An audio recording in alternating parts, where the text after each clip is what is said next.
Quranda varmı? Ancaq Quranla məni qane edə bilərsən deyənlərə Qur'an-ı Kərimin Ən'am surəsindən bir ayəni diqqətinizə çatdırırıq. Ayə çox dəhşətli və diqqət çəkən bir ayədir. Niyə?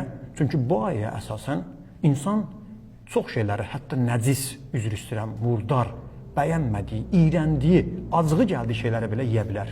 Əgər Qur'anı qəbul edirsənsə, onda Qur'an sənə gör nə cavab verir. Ən'am surəsi 145-ci ayə. Peyğəmbər de, mənə olunan vəhiylərin içərisində yemək istəyən şəxsə murdar olduqları üçün ölü heyvan 1, 2, tökülmüş qan, 3, donuz ətindən, 4, yaxud itaətsizlik üzündən Allahdan başqasının adı çəkilərək kəsilmiş heyvandan başqa bir haram yemək tapmır. Ərəbcəsi də baxa bilərsiniz. Açıq-aşkar ayə deyir ki, mənə nazil olandır. Haram olanlar bunlardır. Məytətən, dəmən məsfuhən, ləhmə xinziri donuz əti bilirsiniz. Yaxud da ki, fisqən uhillə li qeyrillahi bih ayənin axırına qədər oxuya bilərsiniz. İndi kimsə bu ayəni mən ancaq Qur'andan cavab istəyirəm desə, bu ayəni qoyun onun qabağına, soruşun. Bu ayə əsasən bizim çox nəcis bildiyimiz, iyrəndiyimiz, bəyənmədiyimiz heyvanları belə biz yeyə bilərik. Daha mən bəzilərinin adını çəkmirəm.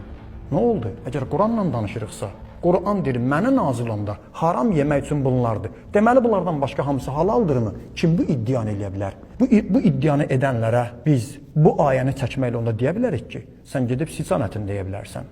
Sən gedib murdar filan şey deyə bilərsən. Niyə? Çünki ayə 4 şeyi istisna edir. Başqa yeməyə haram istisna etmir.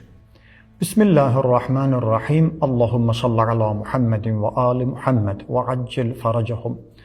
Verilən suallardan və ən çox bəzən də irad formasında deyilən sözlərdən biri də bundan ibarətdir ki, Quranda gəlmişdirmi? Hansısa bir mövzunu açırsan, hansısa bir İslam dininin qayda-qanunu deyirsən, cavabında bunu eşidirsən. Quranda varmı? Quranda gəlmişdirmi? Bəzən də İslam dininin bəzi göstərişlərini rədd etməkdən ötürü, inkar etməkdən ötürü qarşı tərəf tez bunu deyir. Quranda gəlməmişdir, qəbul etmirəm. Cavab 1. Bu iddianın özü Quranda gəlmişdirmi? Əgər kimsə deyirsə, Quranda gəlməyibsə qəbul etmirəm, o Qur'anla oturub durur, o Qur'anla danışmaq istəyir. Bizim sualımız budur.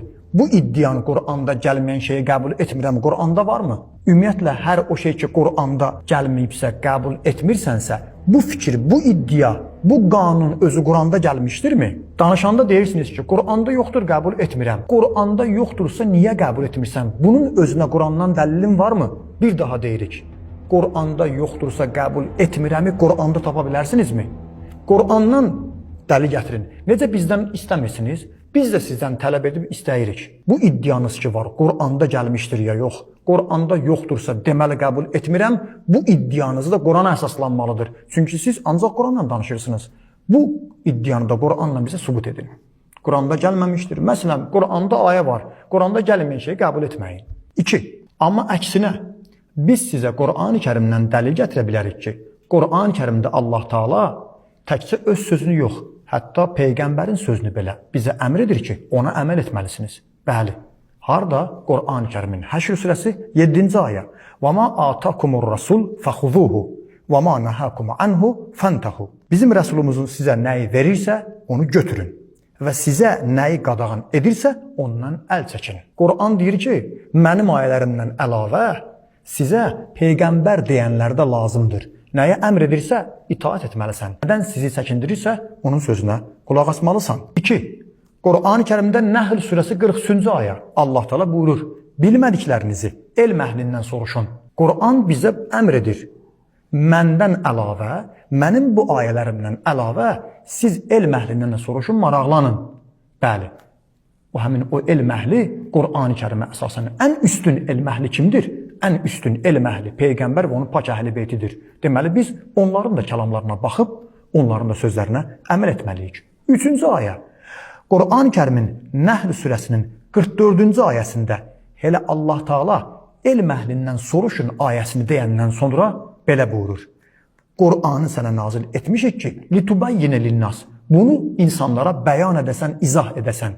Peyğəmbərin vəzifəsi sırf ayəni insanlara çatdırmaq və oxumaq deyil. Peyğəmbərin vəzifəsi bu ayəyə əsasən Qur'an ayələrini izah etmək və bəyan etməkdir. Necə ola bilər siz deyirsiniz ki, Quranda gəlməyib qəbul etmirəm, amma Quran deyir ki, mənim ayələrimi sizə izah edən lazımdır. Peyğəmbər kəlamı bax burada bizə lazım olur. Ona görə də sırf Qur'anın ayəsindən siz heç bir şeydə irəli gedə bilməzsiniz. 3. Quranda gəlməyib qəbul etmirəm. Məgər bizim gündəlik, hətta şəriətimizdə, dinimizdə olan çox rituallar, çox qayda qanunlar Quranda gəlmişdirmi? Quranda ancaq bu gəlmişdir. Namaz qılın. Neçə rükət? 17 rükət. Bəlkə biri sübh namazını 2 yox, çox qılmaq istəyir. Onda necə? Bir nəfər namazda 1 rükətdə, 1 ruku yox, 2 səzdə yox, 3 səzdə eləmək istəyir. Rukunu da 2 səzdəni də eləmək istəyir. Quranda harda gəlmişdir? Quran deyir, həccə gedin. Quran deyir, Allah evini təvaf edin. Amma Allah evini mən neçə dövrə vurmalıyam? 7 dövrə. Bütün müsəlmanlar bunu eləyir. Məzhəbindən, təriqətindən asılı olmayaraq. Harda yazılmışdır Quranda Allahın evini 7 dövrə vurmalısan? Namaz neçə rükətdir? Ruku 1, səcdə 2'dir. Bunlar Quranda gəlmişdirmi? Xeyr. 3. Əgər Quranda hər şey gəlsəydi, bir insafınız olsun, fikirləşin. İndi Qur'an-ı Kərim nə boyda olmalıydı? Onu heç oxuyan da tapılmazdı. Bu günləri İslam dininin qayda qanunlarını Qur'anda gəlmişdir, qəbul edirəm, Qur'anda gəlməmişdir, qəbul etməsin. Bu məntiqlə hərəkət edirsinizsə, Qur'an-ı Kərimdə hər şey gəlməlidirsə, onda Qur'an bugün bizim aramızda olan bir cilt kitabdan yox, neçə cilt ensiklopediyadan çox olan bir kitab olmalıdır. 14 əsrlik bu müsəlman dilində olan bu Qur'an-ı Kərimin ayələri onda necə siz oxuyardınız? Heç onu oxuyan da tapılmazdı. Ona görə Qur'anda gəlməmişdir deyə biz belə bir məntiqi qəbul etmirik. Bu məntiq həm də Qur'anın özü ilə ziddiyyət təşkil edir.